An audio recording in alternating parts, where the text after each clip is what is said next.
సువార్త, మత్తయి సువార్త 25వ అధ్యాయము.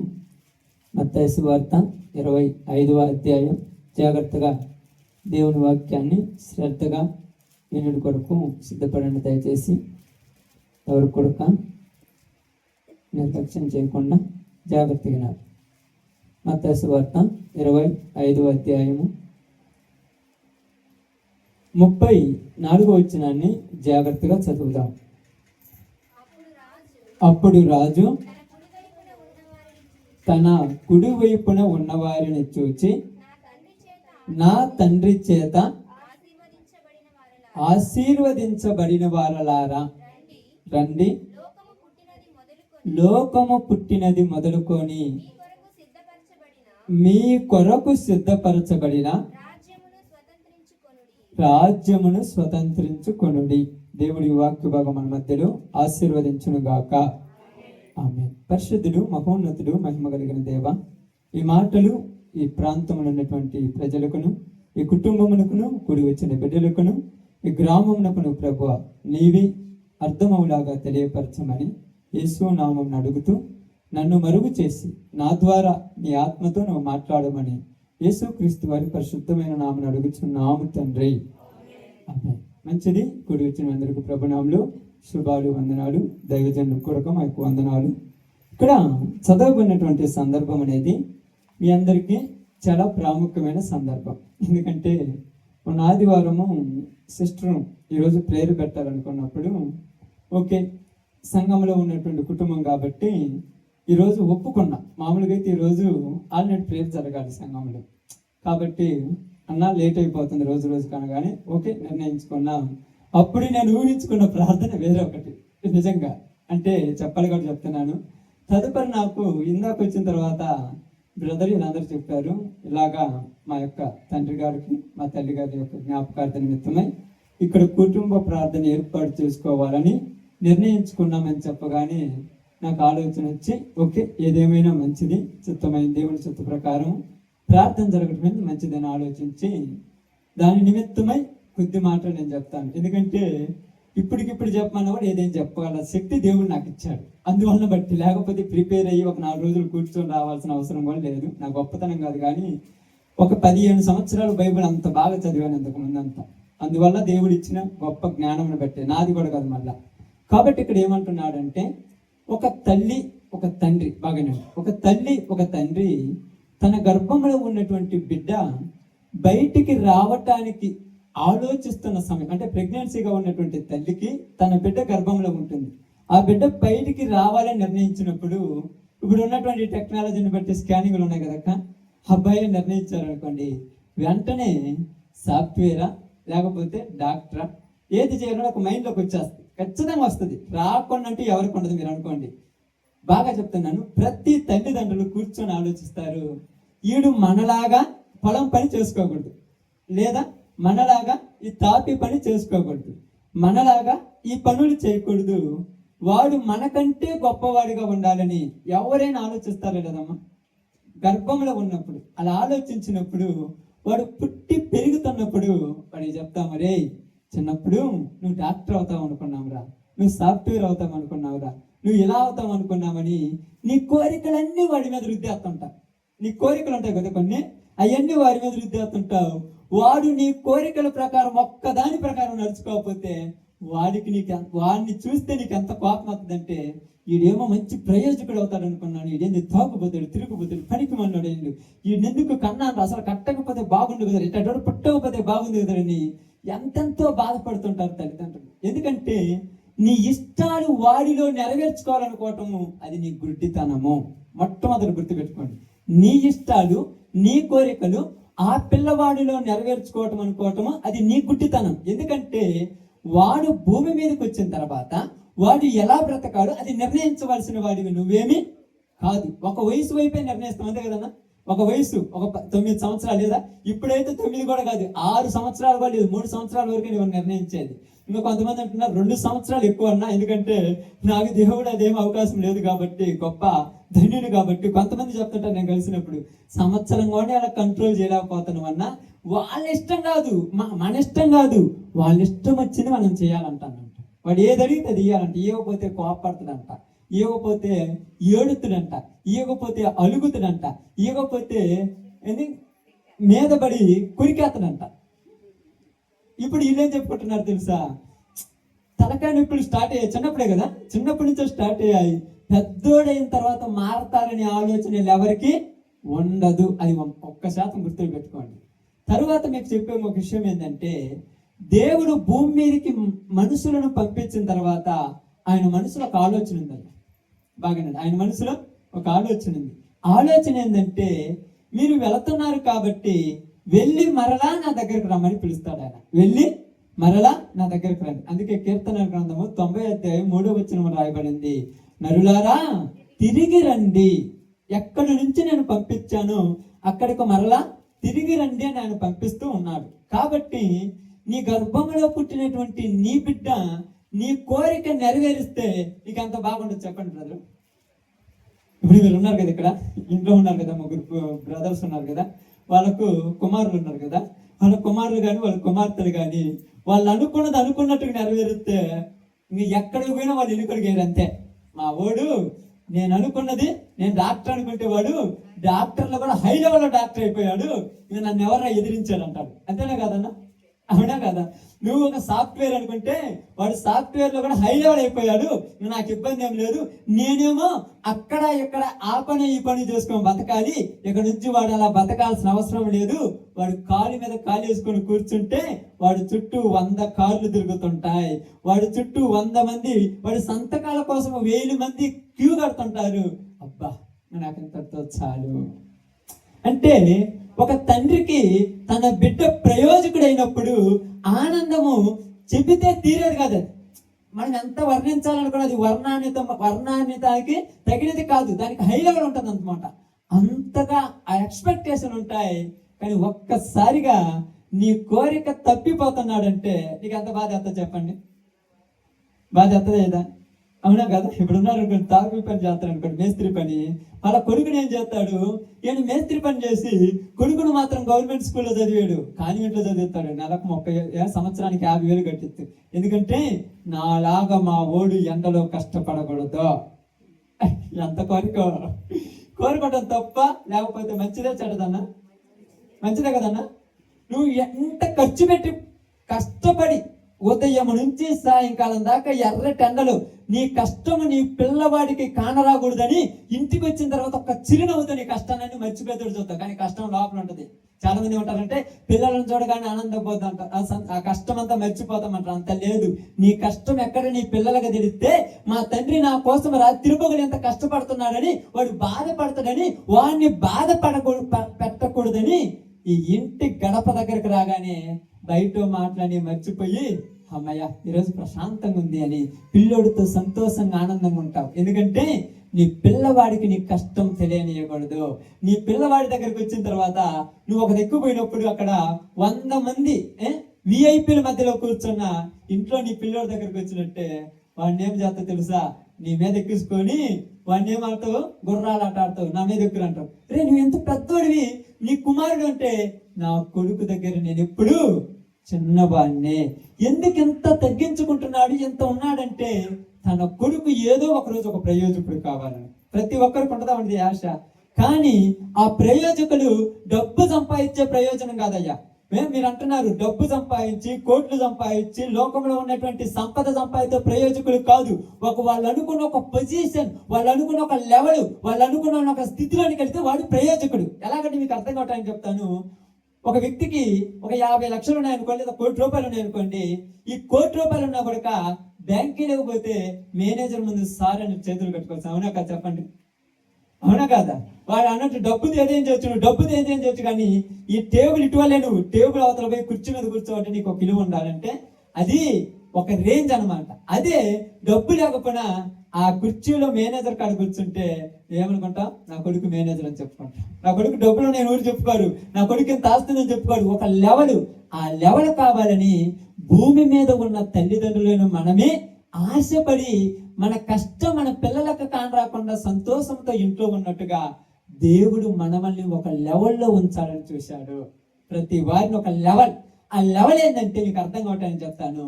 ఇదిగో భూమి పుట్టినది మొదలుకొని మీ కొరకు నిర్ణయించబడినటువంటి ఈ రాజ్యమును స్వతంత్రించుకునుడి. చదవండి మా మాట ఒక్కసారి చాలా జాగ్రత్తగా వినండి, బాగా వినండి. మీరు చాలా జాగ్రత్తగా చూడాలి ఆ మాటలో ఉన్న పరమార్థం.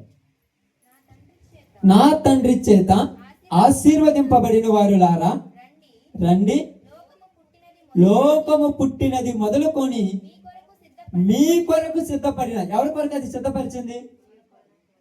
ఎవరి కొరకు సిద్ధపరిచారు? నీ కోసమే సిద్ధపరిచాడు. నీ వచ్చి దాన్ని పొందుకో, నువ్వు వచ్చి దాన్ని స్వీకరించు, నువ్వు వచ్చి దాన్ని స్వాధీనం చేసుకోమంటే మనం దాన్ని తీసుకోవాలని దేవుడు మనకు రెడీ చేసి పెట్టాడు. ఒక వ్యక్తి, ఉదాహరణకు పెద్ద వెంకట చెన్నయ్య గారు ఈ లోకంలో పుట్టినప్పుడే ఆయన కోసం ఒకటి రెడీ చేసి పెట్టాడు.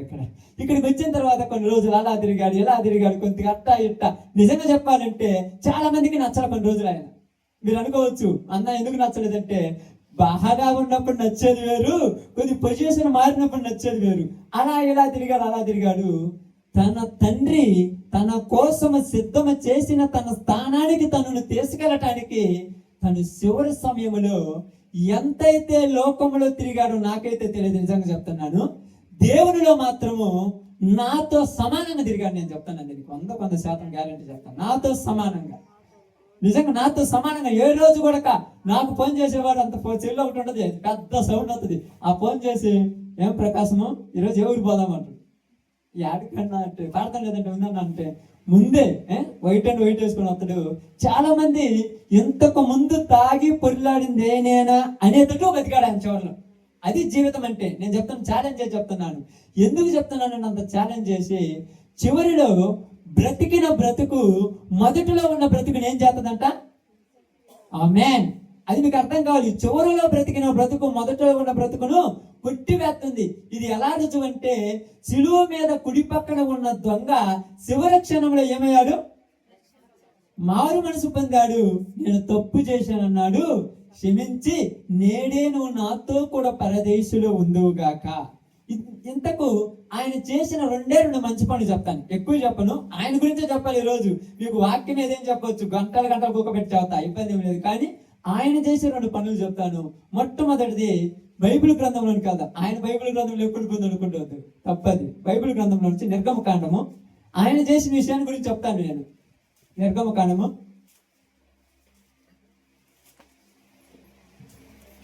1వ అధ్యాయము జాగ్రత్తగా నాడు, చాలా జాగ్రత్తగా నాడు, కొంత సమయం 17వ వచనాన్ని జాగ్రత్తగా చదవండమ్మా. అయితే ఆ మంత్రస్థానులు దేవునికి భయపడి ఐగుప్తు రాజు తనకు ఆజ్ఞాపించినట్లు చెయ్యక మగపిల్లలను బ్రతకనీయగా ఐగుప్తు రాజు ఆ మంత్రస్థానులను పిలిపించి, మీరెందుకు మగపిల్లలను బ్రతకనిచ్చితిరి, ఈ పని ఎలా చేసితిరని అడిగెను. బాగానండి. అందుకు ఆ మంత్రస్థానులు, ఆ విషయాన్ని జాగ్రత్తగా గమనించి అదంతా వదిలేయండి. ఇక్కడ రాజు ఒక ఆజ్ఞ వేశాడు అన్న. ఏమని వేశాడంటే, ఈ దేశంలో ఇస్రాయేల్ స్త్రీలు ఉన్నారు, హెబ్రీ స్త్రీలు ఉన్నారు, వాళ్లకు మగపిల్లలు పుడితే చంపేయండి, ఆడపిల్లలు పుడితే బ్రతకనియండి అని చెప్పాడు రాజాజ్ఞ. ఎవరాజ్ఞ? రాజాజ్ఞ. రాజు అంటే ఎవరు తెలుసుగా? మన దేశానికి ప్రధానమంత్రి అట్లో, అంతకంటే దేశానికి రాజు అంటే అధికారి. ఆయన చెప్పింది శాసనం. ఆయన ఏది చెప్పినా నెరవేర్చకపోతే వాడిని ఏం చేస్తాడు? చంపేయటానికి అవకాశం ఉంది. కాబట్టి ఈ మంత్రస్థానం ఏం చేశారు తెలుసా? ఇదిగో దేవునికి భయపడాలా, మనుషులకు భయపడాలా? చెప్పండి, నిజం చెప్పాలి. ఇప్పుడు మీరు ఇక్కడ మళ్ళీ మీరు రాంగ్ మాట్లాడితే దేవుని సన్నిధి అబద్ధాలు ఆడిపోతాయి. దేవునికి భయపడాలా, మనుషులకు భయపడాలా? చెప్పండి. లోకంలో ఉన్నాం కాబట్టి మనుషులుగా భయపడతాం. దేవునికి భయపడేంత టాలెంట్ మన దగ్గర ఆడుందమ్మా.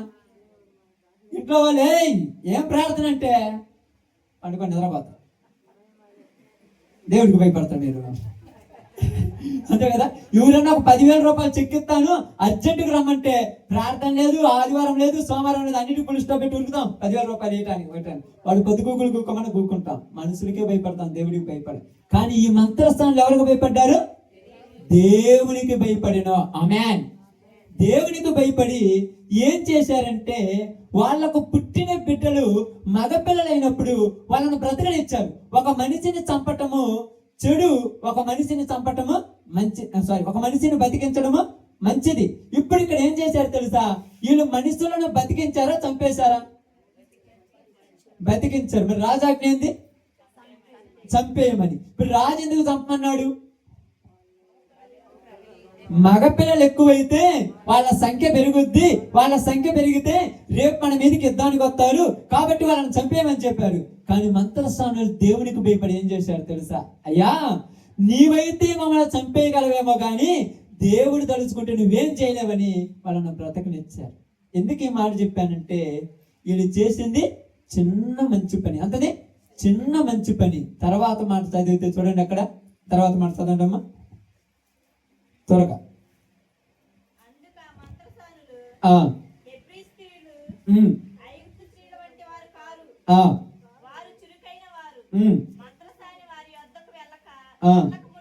వారు ప్రసవించని దేవుడు ఆ మంత్రస్వాములను మేలు చేశాను. ఆమేన్. దేవుడికి భయపడినటువంటి ఈ మంత్రస్వాములకు దేవుడు ఏం చేశాడంట? ఎలా చేశాడంటే అక్కడ ఏం రాయబడింది తెలుసా? చదవమ్మా, అక్కడ ఏం రాయబడిందో.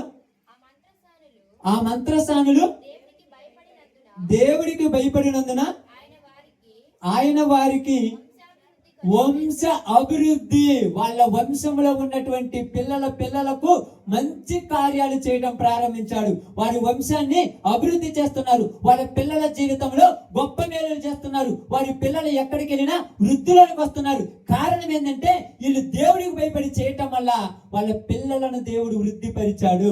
అదే విధముగా ఇక్కడ ఈ అన్న మాత్రం నాకు తెలిసినప్పుడు, నాకు పరిచయం అయిన తర్వాత, అంతకుముందు అయితే నాకు తెలియదు, ఇశ్రాయేలు పాస్టర్ గారు ఉన్నంత వరకు నేను అంతకు పరిచయం తక్కువే కదా.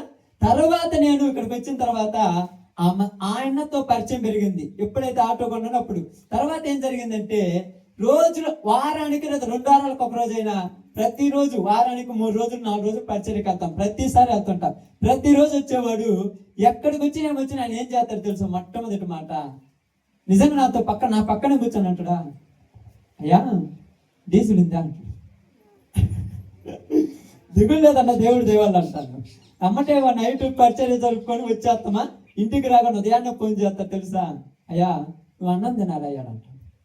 ఎక్కడ నేను అమ్మాయిని నాకు కూడా తెలియదు అన్నం అనుకుంటాడని. తర్వాత నేను అమ్మాయిని అడిగినప్పుడు ఎక్కడానంటే నేను వండుతాను నువ్వు తినాలన్నా.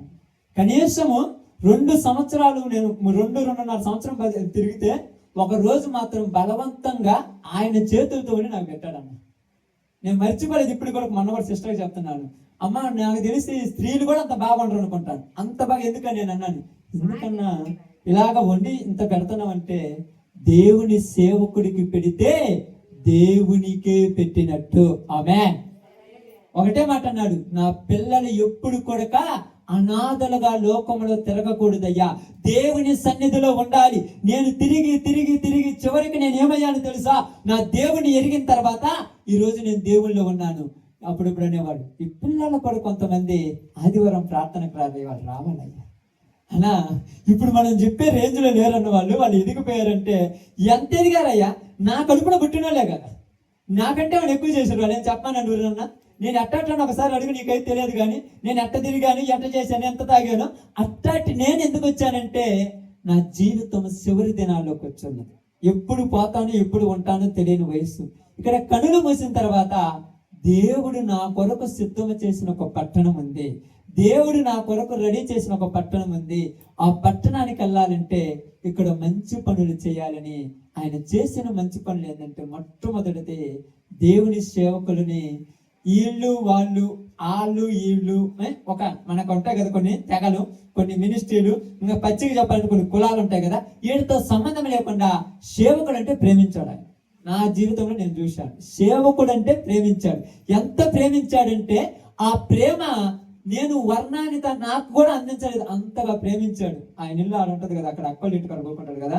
ఒక్కొక్క రోజు పొద్దున్న 8, 9, 10 పోతాను, మధ్యాహ్నం 2 ఆ టైంలో వచ్చేస్తాను నేను బయటికి. సీన్ కూడా కూకుంటాడు అప్పుడప్పుడు. ఎంతంత దాకా కూకుంటాం. ఎందుకంటే దేవుడు వాక్యం, దేవుని మాటలు, దేవుని మాటలు, దేవుని మాటలు, దేవుని మాటలు.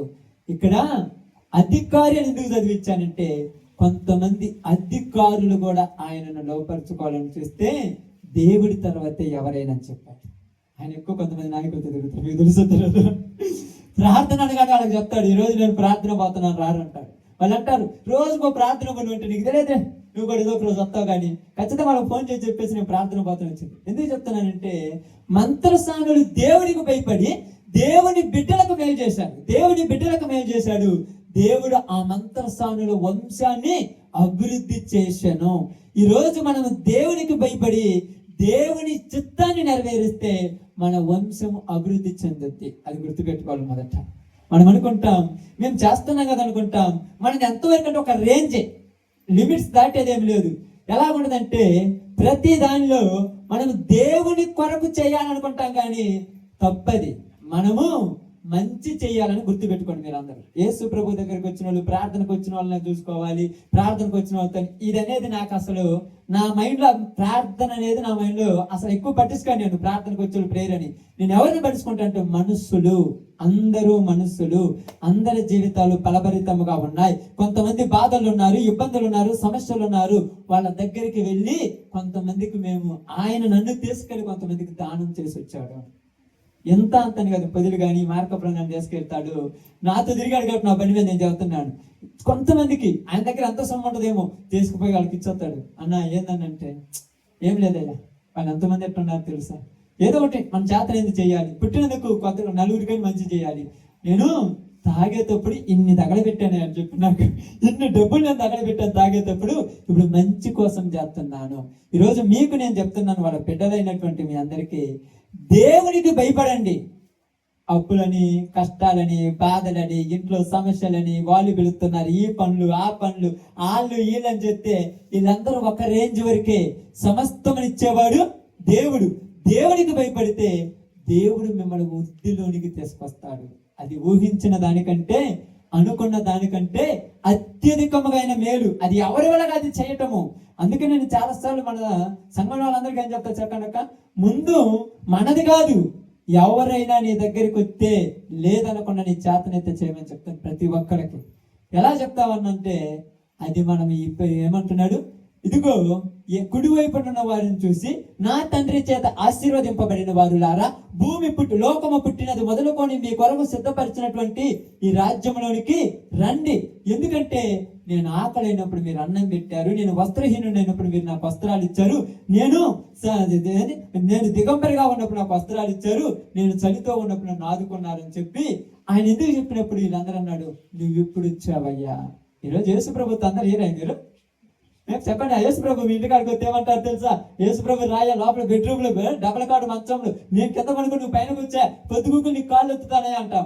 యేసు ప్రభు వస్తే, యేసు ప్రభు ఇప్పుడు వచ్చే రోజుల్లో లేరు మీరు అనుకుంటారేమో, యేసు ప్రభు వస్తే మీకు వల్ల కాదు, ఇంకా బతకలేరు. కానీ ఇదిగో ఈ పేదలలో ఆ పేదలలో ఒక్కళ్ళక చేసినా నాకు చేసినట్టే. నేను అదే చెప్తాను చాలా సార్లు, మీరు అన్నీ చేస్తుంటారు తప్పులేదు ఎవరికైనా. మన జీవితంలో సాటి మనిషికి సహాయం చేసేటువంటి పద్ధతి ఈరోజు క్రిస్టియానిటీలో చచ్చిపోయింది. చాలా మందిలో చచ్చిపోయింది. నిజంగా చెప్తున్నాను, ఏ కాడికి మనం కూడా పెట్టుకోవటం, మనం సంపాదించుకోవటం, మన పిల్లలు పెట్టుకోవటం, మనకి పెట్టుకోవటం మన అభివృద్ధిది. కానీ ఇబ్బందుల్లో ఉన్న వారిని పరామర్శించాలనేది నేను నా జీవితంలో నేను నేర్చుకుంది ఆయన దగ్గర. అంతకుముందు కూడా కొన్ని చేశాను, కానీ ఆయనతో తిరిగిన తర్వాత కొన్ని నేర్చుకున్నాను. నువ్వు కూడా నేర్చుకున్నావు అంటే నా జీవితంలో ఎవరు చెప్పినా తాగుబోతుడు ఆ దారిని బాధ కూర్చోబెట్టి కొన్ని మాటలు చెప్తే కూర్చొని అంటాను. తాగుబోతుడు చెప్పింది తినేది ఏంటంటే ఏదేం చెప్పని మంచిది తీసుకుంటాను, చెట్టు వదిలేస్తాను. ఎప్పుడు మనం పుట్టినప్పుడు నుంచి మనం మంచోళ్ళం కాదు, మధ్యలో అప్పుడప్పుడు కొన్ని ఇబ్బందులు ఉంటాయి, కొన్ని సమస్యలు వస్తాయి. కానీ మంచి ఏదో ఒక దాని ద్వారా దేవుడు మనకు చెప్పిస్తాడు. ఎందుకు తెలుసా, బిలాముకి ఎవరి ద్వారా చెప్పించాడమ్మా, గాడిద ద్వారా చెప్పించాడు. గాడిద ద్వారా చెప్పించిన దేవుడు మనుషుల ద్వారా చెప్పించడం ఒక లెక్క చెప్పండి. కాబట్టి అందుకు చెప్తాను, మొట్టమొదటి మాట, నేను నీ కొరకు సిద్ధం చేసిన రాజ్యం ఒకటి ఉంది, దానిలోనికి రమ్మని పిలుస్తున్నాడు దేవుడు మనందరినీ. ఆయన ధన్యుడు. మీరు అనుకోవచ్చు ఏందన్నా ధన్యుడు అంటున్నావు అని. బైబిల్ గ్రంథం రాయింది ప్రసంగి గ్రంథంలో, ఇదిగో ఇంకనూ బ్రతుకుతున్న వారి కంటే కాలము గడిపిన వారు బహుధన్యులు అని రాయబడింది. వాళ్ళు ధన్యులు. ఎందుకంటే వాళ్ళ జీవితంలో ఇలాంటివన్నీ చూడకుండా ఉన్న రోజుల్లో వాళ్ళకి తగింది చేసుకొని పోయారు. కాబట్టి దేవునికి భయపడి వాళ్ళు దేవుని బిడ్డలకు మేలు చేశారు కనుక దేవుడు వాళ్ళని ఏం చేశాడు? ఆశీర్వదించాడు. దేవునికి భయపడి. మళ్ళీ మీరేదో ఫార్మాలిటీకి చాలా మంది ఇప్పుడు ఎలా చేస్తారంటే సంఘాలు, నేను చెప్తున్నాను, పచ్చిగా చెప్తున్నాను, ఇది లైవ్ లో కూడా పోతే నేను చెప్తున్నాను, ఎలా చెప్తున్నారంటే పాస్టర్ అని ప్రేమించి చేస్తున్నారు. ఇలా చేయొద్దు, దయచేసి చెప్తున్నాను. పాస్టర్ అని ప్రేమించి చేయకండి, దేవుని బిడ్డ అని ప్రేమించి చేయండి. నేను ఎవరినైనా మీటింగ్స్ కానీ ఎక్కడికైనా నా ఇంట్లో పిలిచినప్పుడు విశ్వాసం చూసినట్టే పాస్టర్ని చెప్తాను. నేను ఎక్కడికి పోయినా విశ్వాసి లాగానే పాస్టర్ లాగానే ఉంటాను. నేను ప్రత్యేకంగా చూడను. ఎందుకంటే ప్రత్యేకతల కోసం పోయి, ఈ గొప్పల కోసం పోయి, హై లెవెల్కి పోయి ఉన్నదాన్ని పోగొట్టుకొని పాడైపోయిన వాళ్ళు 100 మంది ఉన్నారు ఈరోజు. అందుకే చెప్తున్నాను. రెండో మాట మత్తయి సువార్త చూడండి. మత్తయి సువార్త 10:40-42 వచ్చిన చదువుకొని ప్రార్థన చేస్తాను. 41-42 10:41-42 మత్తయి సువార్త. ప్రవక్త అని ప్రవక్తను చేర్చుకొనివాడు ప్రవక్త ఫలము పొందును. నీతిమంతుడని నీతిమంతుని చేర్చుకొనివాడు నీతిమంతుని ఫలము పొందును. మరియు శిష్యుడని ఎవడు ఈ చిన్న వారిలో ఒకడికి గిన్నెడు చల్ల నీళ్ళు ఇచ్చిన వాడి తన ప్రతి ఫలము పోగొట్టుకున్నాడని మీతో నిశ్చయముగా చెప్పుచున్నాను. ప్రవక్త అని ప్రవక్తను పోల్చుకునేవాడు ఎవరని? ఇప్పుడు మమ్మల్ని దేవుని సేవకుడిని పోల్చుకున్నప్పుడు ఆయన ఏ ఫలం పొందాడు? ఆమేన్. చాలా బాగా ఆలోచించండి. ప్రవక్త అని ప్రవక్తను చేర్చుకుని వాడు ఏ ఫలం పొందుతాడు? ప్రవక్త ఫలము పొందును. ఈరోజు మీరందరి కుటుంబాలు నేను చెప్తున్నాను, మీరు ఇంత దీవెనకరంగా ఆశీర్వాదకరంగా ఇలాగా ఉన్నారంటే నేను చెప్తాను, మీ తల్లిదండ్రుల జీవితాల్లో దేవుని దగ్గరకు వచ్చి వాళ్ళు మారిన జీవితమే ఈరోజు మీకు ఆశీర్వాదం ఇచ్చేసింది. ఎందుకంటే కొద్ది రోజులు ఉన్న తర్వాత ఎలా ఉంటుందంటే మీకు తెలుసో తెలియదు, ఎవరి దారి వాళ్ళది, ఎవరి ఇల్లు వాళ్ళది, ఎవరి ఈదు వాళ్ళు ఉంటుంది. కానీ దేవుని గుర్తెరిగిన వాళ్ళ కుటుంబము ప్రారంభం నుంచి ముగింపు దాకా ఒకే దారిలో ఉంటుంది. అది వారి తల్లిదండ్రులు చేసినటువంటి, మన లోక భాషలో చెప్పాలంటే పుణ్యం అంటారు దాన్ని. దేవుని భాషలో చెప్పాలంటే దేవునికి భయపడ్డారు అంటాను నేను. పుణ్యం అంటారు కదా లోక భాషలో. ఎవరు చేసిన పుణ్యమో వీళ్ళ మీదకి వచ్చింది అంటారు, ఎవరు చేసిన పాపమో వీళ్ళ మీదకి. రెండు ఉన్నాయి, పుణ్యం వస్తుంది, పాపం వస్తుంది. కాబట్టి తల్లి గారి గురించి నేను అంత, నాకు ఆమె పరిచయం తక్కువ. ఎందుకంటే ప్రార్థన కొత్త చూస్తుంటది, కానీ అన్నతో నాకు పరిచయం చాలా. ఎందుకంటే చివరి దినాలలో కూడా ఆయనతో నేను ఉన్నాను. చివరి దినాల్లో ఆయన అక్కడ మంచం మీద కూర్చున్నప్పుడు, నా మీటింగ్స్ వల్ల నేను ప్రార్థన రోజు వెళ్ళిపోతున్నప్పుడు ఇప్పుడు అన్నవాడు ఒకసారి ఫోన్ చేసి, ఏం ప్రకాశం నన్ను మర్చిపోయాడు, అసలు ఏదో నాకు అడిగి రాకుండా మానుకోవడం అనేవాడు.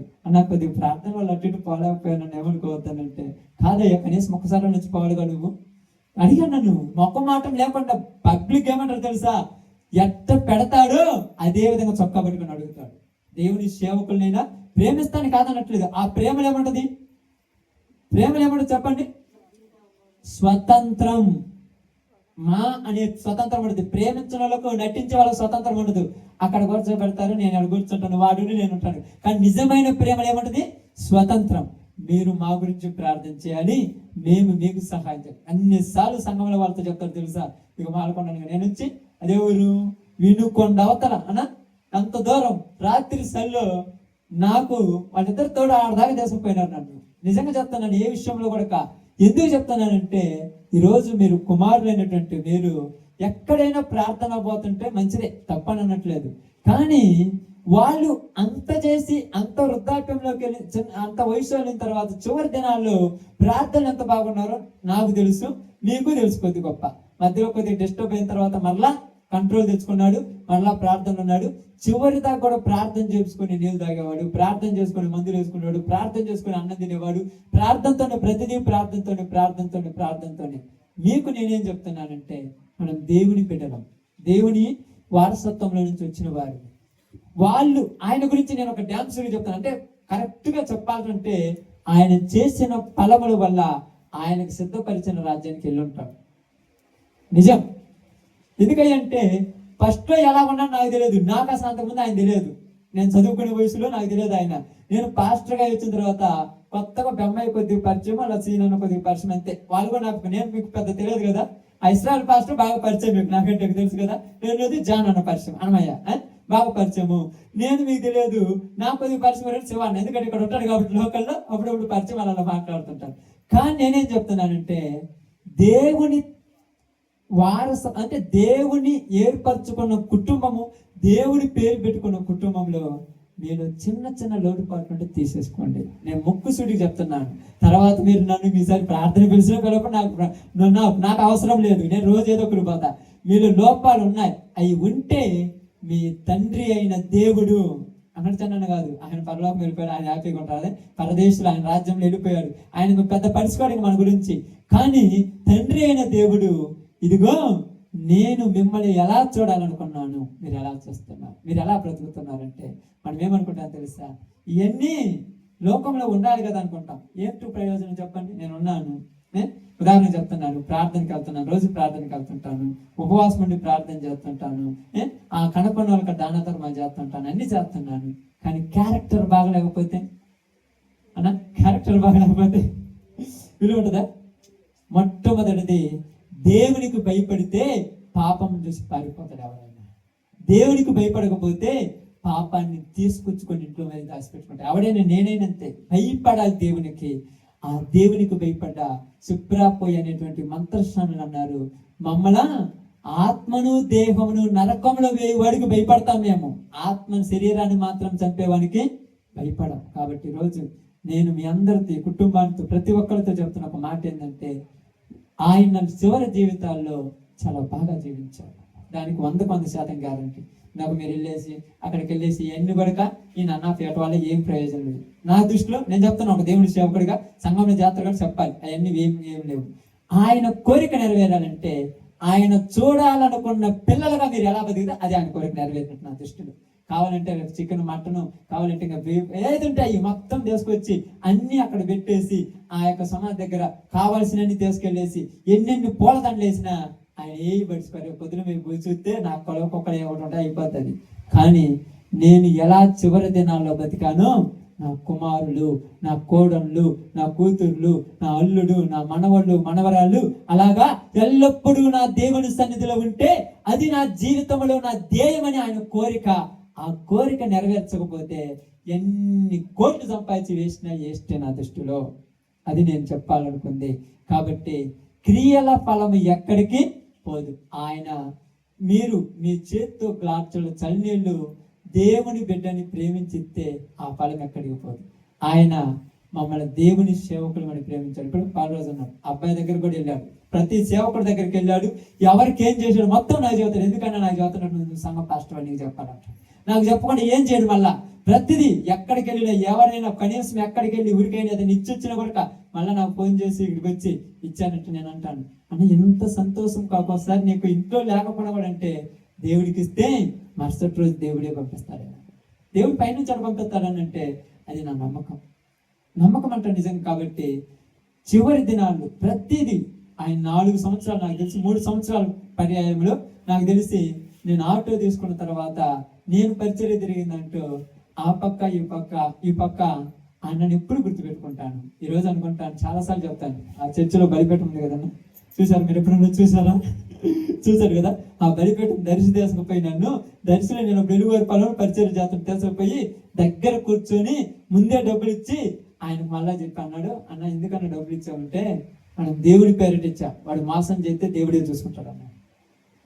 సగం నేను అన్నాను కొద్దిగా అన్న తర్వాత దేవుడి పేరు మీద ఇచ్చాం, దేవుడు చూసుకుంటాడు, మనకెందుకో. మరలా వారం పోయి ఆటో తీసుకుపోయి తీసుకొచ్చి లోపల పెట్టాం. నిజంగా దేవుని పేరటే చేస్తాడు, కానీ పాస్టర్లు కానీ సేవకులు కానీ వీళ్ళకని వాళ్ళకని ఏమీ చేయడు. అవన్నీ అవి అసలు పరుచుకోడు కూడా దేవుని సేవ. కాబట్టి ఈరోజు దేవునికి భయపడండి, మనుషులకు భయపడకండి దయచేసి. అప్పుడప్పుడు నన్ను చూడగానే చాలా మంది ఏం చేస్తారు తెలుసు, కొంతమంది నేను కొంచెం పరిచయం చేస్తాను, నన్ను చూడగానే ఏం చేస్తారు తెలుసా, సిగరెట్ అవుతాం, పక్కన బారేయటం, అది చేసుకో. ఎందుకంత నాకు భయపడతాయి దయచేసి. నేను మీ కాడ పిల్లోని, మీ అందరిలో పిల్లోని, నేను సేవకునైనాను కానీ పిల్లోని దాంతొద్దు. కానీ అంతలా త్రాగుడు తాగిన మా నాన్నే మానుకొని చివరిలో అంత బాగుంటే ఈరోజు నేను ఎందుకు బతకూడదు?